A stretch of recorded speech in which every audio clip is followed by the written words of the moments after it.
you beautiful Spark, and welcome back to another solo episode of Spark TV. I am your host, Danielle Lewis, the CEO and founder here at Spark, and four-time business founder. A couple of exits, couple of millions of fails, a wild adventure, and here building the world's biggest media company for women in business. So exciting. Anyway, I am kind of excited, a little bit apprehensive to tell this story to you today, but I have just come off a podcast interview with a beautiful female founder, and it kind of gave me the inspiration to share this story with you. So I had a little, this life moment happen yesterday, and, ended the evening in tears, of course, brutally sobbing to my husband and, feeling all the feelings, waking up this morning, feeling like a pile of junk, and kind of in that state of, do I just cancel the day and stay in bed and succumb to my feelings, or do I feel like shit and get up and do it anyway? And I'm so glad that I got up and I did the things. I've got 2 grant winner interviews today, 2 podcast recordings, a meeting with a sponsor, a whole bunch of stuff, right? And I have been carrying around this feeling of sadness and general crap with me all morning, and it just lifted. And I want to share the reason why it lifted. I'll tell you the story in a second too, but when I was talking to the female founder, Kate, she was talking about her business, which is this app and retreats for this new style. It's probably not new anymore, but this different style of meditation. Oftentimes meditation is in our mind. We're focusing on something, we're adding something in. This is a form of meditation that essentially is body meditation, where you feel your feelings.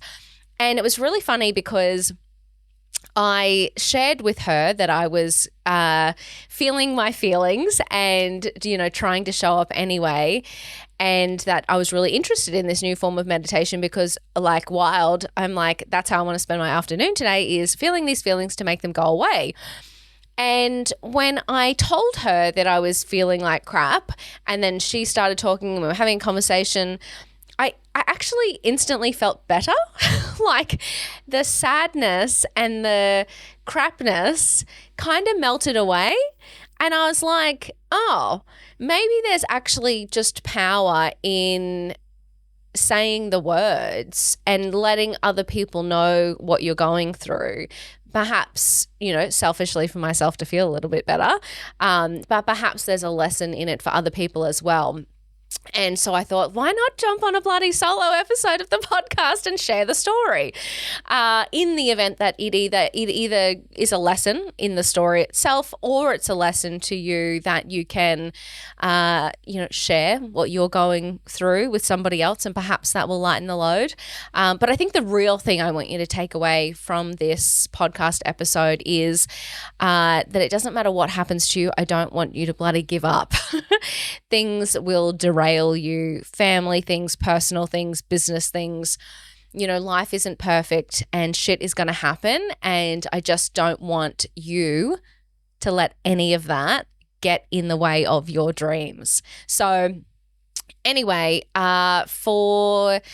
here's the little story. It's really not that dramatic, but it was so dramatic at the time. Anyway, so if you don't know, my other business, Scrunch, I started with a co-founder. So about 12 years ago now, I started that with a man who I had a romantic relationship with. We were in business together for 10 years, and that sort of fell apart. The relationship broke down during COVID. We broke up. He left the business.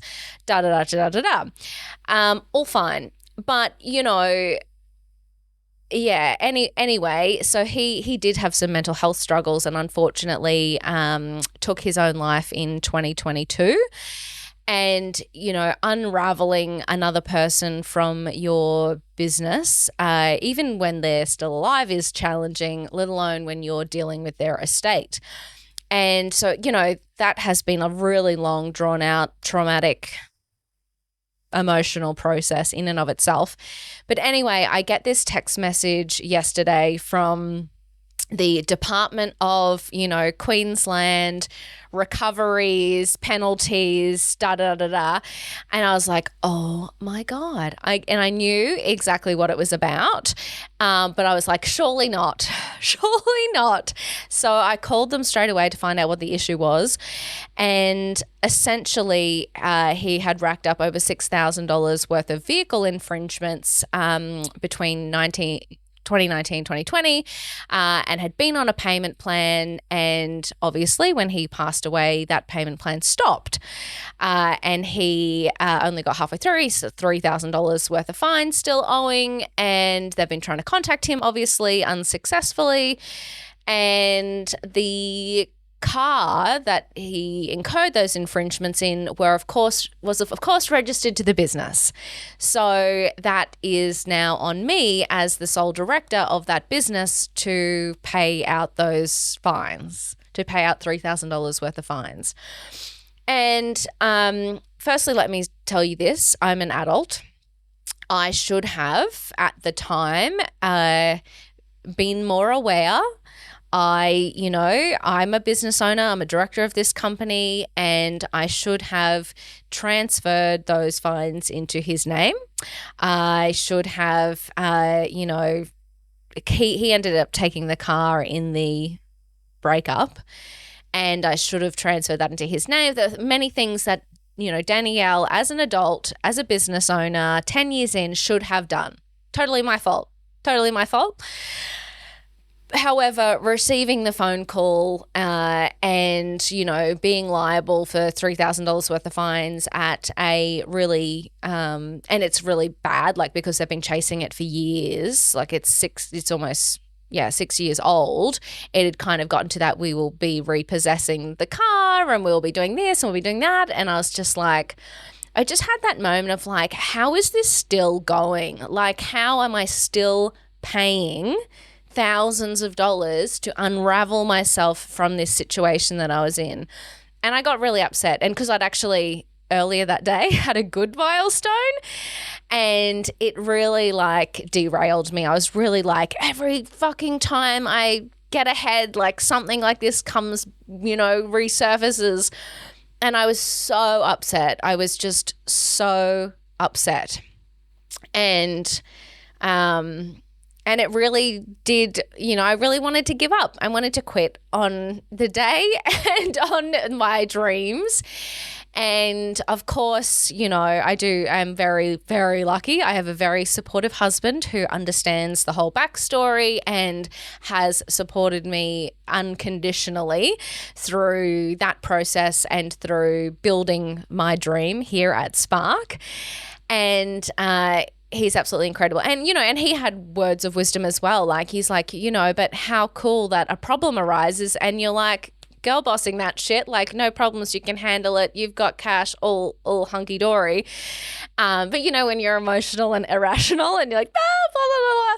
Anyway, so, that was a really nice perspective to have on it as well. But as I had my little sleep last night and as I woke up this morning and decided to get on with the day and my commitments, even though I felt like a heap of crap, and then when I had this breakthrough with this podcast interview that I just came to the realization that, shit is going to happen. And especially if you're in business, the challenges that you face are enormous.